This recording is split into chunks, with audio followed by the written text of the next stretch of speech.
Jacaranda FM's Good Morning Angels. Wednesdays on Breakfast with Martin Bester. Not so far from my house, there is a landmark, if you will, a very iconic farm in Irene. Historic. It really is historic. So that's why I said to you this morning, our special guest on the show, quite close to home, literally and physically, I guess. It's my pleasure to welcome in studio Durell Barnett. Durell, good to see you. Hi, Martin. Thank you very much. Thank you for having me. Just to bring everyone in, you are the chef there. That's right, yeah. I've been at the farm since 2018, July, and still there, going strong. Yep. You are the guy responsible for the amazing food there and the fact that it is so popular. I mean, you just can't. I mean, people come from everywhere around Gauteng and beyond to come and just spend the day there. You've been there. It is incredible. And what I love about the operation there is it's quite a tight-knit family, if you will. Definitely. One of the first people I met after I moved in to Irene was Rudy, who's also in studio here with us. And I soon realized this guy plays a much bigger role than just being farm manager, if you will, managing that entire operation, that farm there.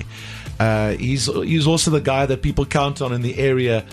When something goes wrong in the area and needs to be sorted out quickly, there's a tree in the road, or there's something. This guy's a doer. Yes. That is amazing. So when Rudy reached out and told us your story, let me tell you, with incredible passion and support. He's been incredibly supportive. Yeah, right? He's been amazing. Getting people together, and that's exactly what we do on Good Morning Angels as well.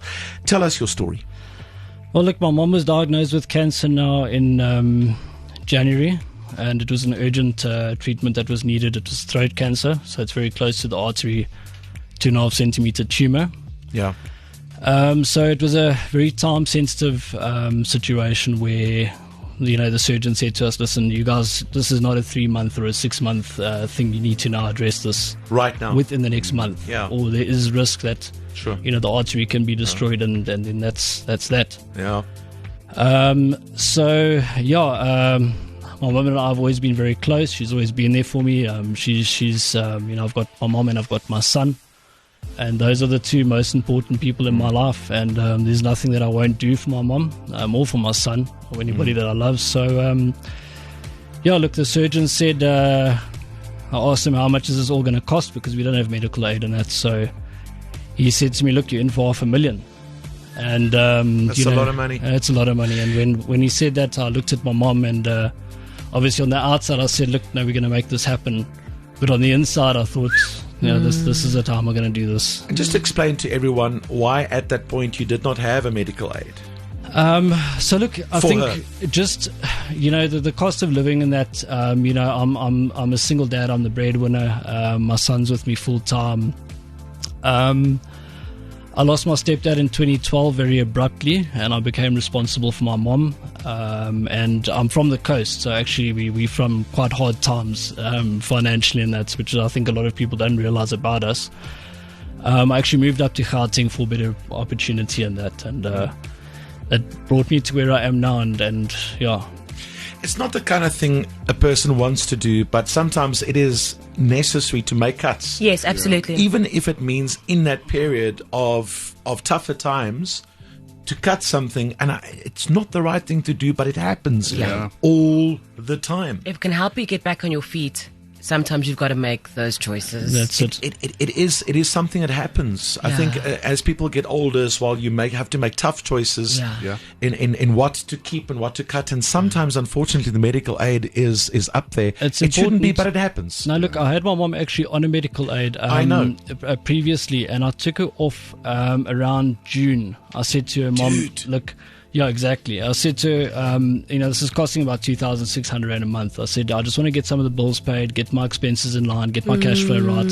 Let's cut it for a year. And in that time. And literally in December, I was saying, Mom, we need to now in the new year start looking at your medical aid again, get you back on.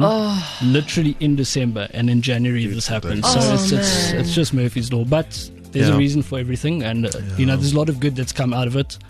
I've got to see the positives as well. Sure, and the good being how many people rallied around you to try and help you. It's overwhelming. Yeah. The compassion from friends and family, my employers. It's literally, I don't know how this has happened, that we've gotten this far. I know Rudy has mobilized people around you, campaigns, fundraisers that have raised quite a bit, eh?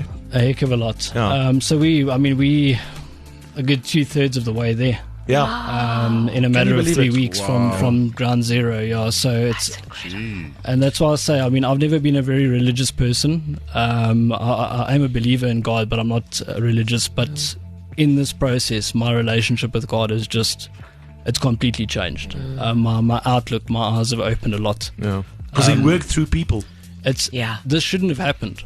Sure. I mean, we shouldn't have gotten this far so quickly, but we have, and there's a reason for that. So you were at zero, you needed 500,000. I think you're standing probably closer to, as you said, 2/3 the way there. Yeah, look, we've raised, I've lost track a bit, but I've paid 314,000 Rand.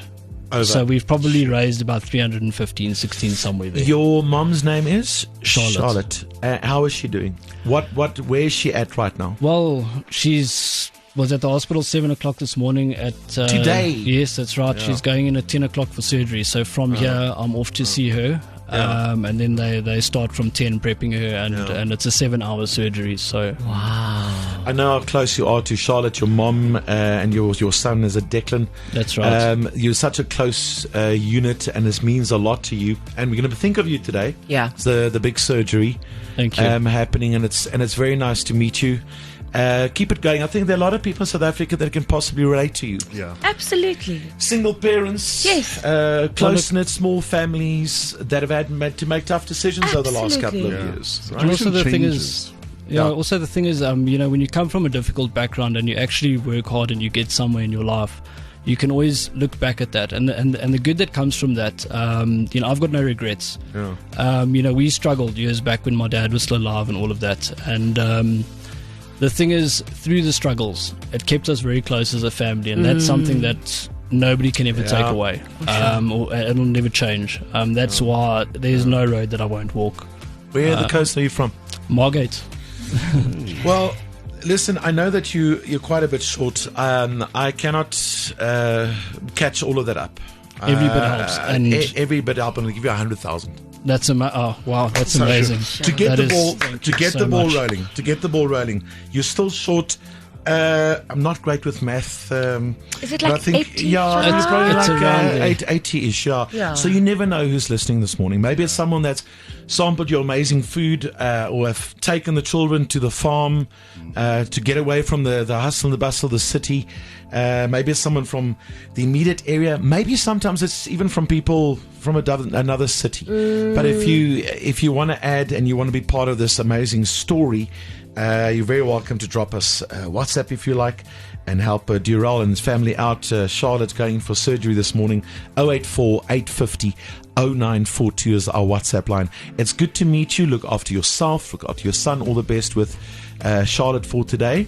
Thank you. Can I just say thank you so much to my employers at the Irene farm, and please come and support the farm. They're not just employers. They are, when they say the people that you work with are family, and it's taken in a very broad perspective. But in this case, the amount of compassion that's been shown, the amount of help that's been given, the amount of opportunities that I've been given in the last 3 weeks, it's not a debt that's repaid easily. And I must just express my gratitude.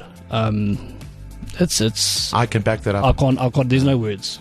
Durell, good to meet you, my friend. All the Thank best. you, and We'll you think too, of you Martin. today. Good job, Angels. Good job. Breakfast with Martin Bester, driving you to work every weekday from 6 to 9 a.m.